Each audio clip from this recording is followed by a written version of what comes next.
नमस्कार, मी अस्मिता. माझ्या रेसिपी चॅनलमध्ये तुमचे खूप स्वागत. आजची आपली रेसिपी आहे बनाना केक. रवा आणि मैदा वापरून आपण हा बनाना केक बनवणार आहोत. मैद्याऐवजी तुम्ही इथे चाळून घेतलेली कणिकसुद्धा 1 वाटी वापरू शकता.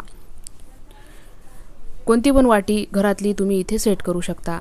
त्या प्रमाणात हे सगळं मिश्रण आपल्याला घ्यायचं आहे. 1 वाटी रवा, 1 वाटी मैदा, 1 वाटी साखर किंवा कमी गोड हवं असेल तर पाऊण वाटी साखर आणि अर्धी वाटी तूप किंवा तेल इथे वापरू शकता.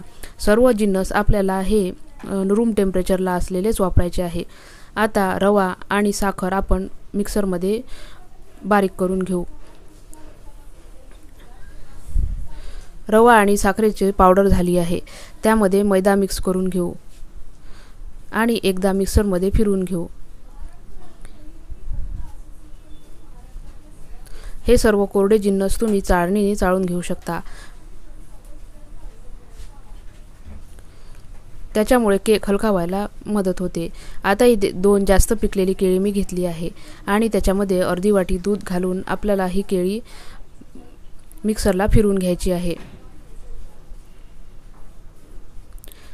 त्याच्यामध्ये 1 टीस्पून व्हॅनिला इसेन्स आपल्याला इथे वापरायचा आहे.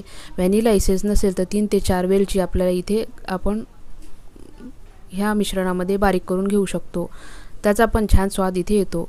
आता हे सर्व मिश्रण मी जे आपले कोरडे जिन्नस होते त्याच्यामध्ये घालून घेतलं. अर्धी वाटी तेल इथे मी वापरलं आहे.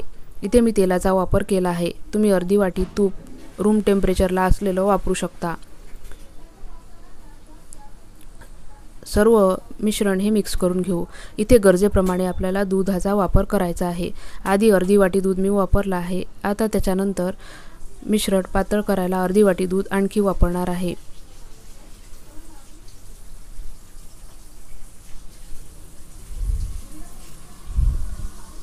इथे 1 ते सव्वा वाटी दूध आपल्याला लागू शकतं.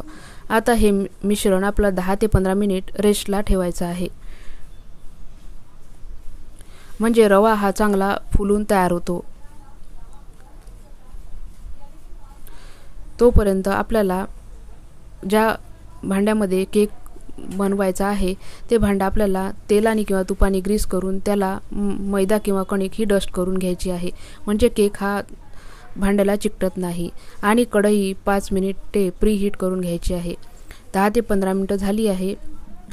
आता इथे 1 टीस्पून बेकिंग पावडर आणि अर्धा टीस्पून पाव टीस्पून आपल्याला बेकिंग सोडा इथे वापरायचा आहे.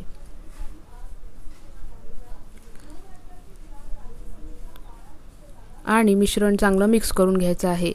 बेकिंग पावडर किंवा बेकिंग सोडा नसेल तर 1 सॅचे जे इनो येतं ब्ल्यू कलरचं ते सुद्धा तुम्ही इथे वापरू शकता. लगेच इनो वापरून आपल्याला मिश्रण मिक्स करून नंतर मग ते बेक करायला ठेवायचं आहे. स्लो ते मीडियम गॅसवर आपल्याला केक हा बेक करून घ्यायचा आहे.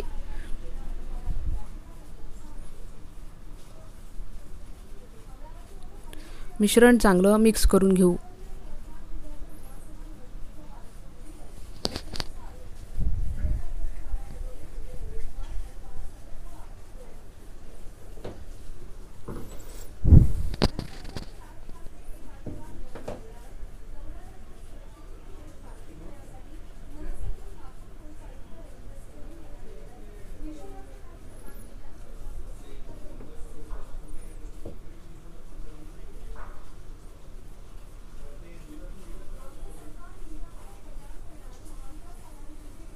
मिश्रण हे भांड्यामध्ये ओतून घेऊ. मिश्रण केक टीन जर नसेल तर तुम्ही कोणतं पण कुकरचा डबा इथे वापरू शकता. मिश्रण थोडं टॅप करून घ्यायचं आहे आणि नंतर कढईमध्ये प्रीहीट केलेल्या कढईमध्ये आपल्याला हा केक बेक करून घ्यायचा आहे.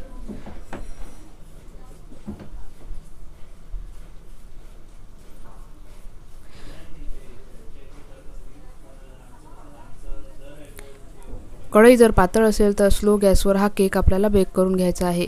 मी इथे स्लो गॅसवरच केक बेक करून घेतला तर मला इथे 1 तास केक बेक करायला लागला आहे.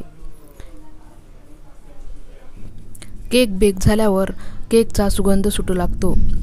म्हणजे केक बेक झाला असं समजायचं आणि झाकण उघडून सुरी घालून केक शिजला की नाही हे चेक करून बघायचं आहे. केक आपला चांगला बेक झाला आहे आणि सुरीला मिश्रण हे चिकटत नाही आहे.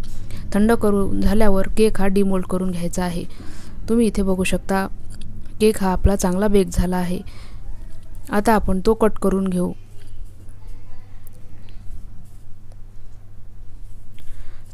चवीला अप्रतिम असा केक हा केळीचा केक बनतो. अशा पद्धतीने बनाना केक हा नक्की बनवून बघा. मुलांना डब्यात न्यायला पण हा केक खूप आवडतो. त्याच्यामुळे तुम्ही हा नक्की केक बनवून बघा. व्हिडिओ आवडल्यास लाईक करा, शेअर करा, सबस्क्राईब करा आणि बेल आयकॉनही प्रेस करा, म्हणजे माझ्या व्हिडिओच्या नोटिफिकेशन तुम्हाला मिळतील. माझ्या चॅनलवर नवीन असाल तर चॅनलला सबस्क्राईब नक्की करा. परत भेटू अशाच एका व्हिडिओसह. धन्यवाद.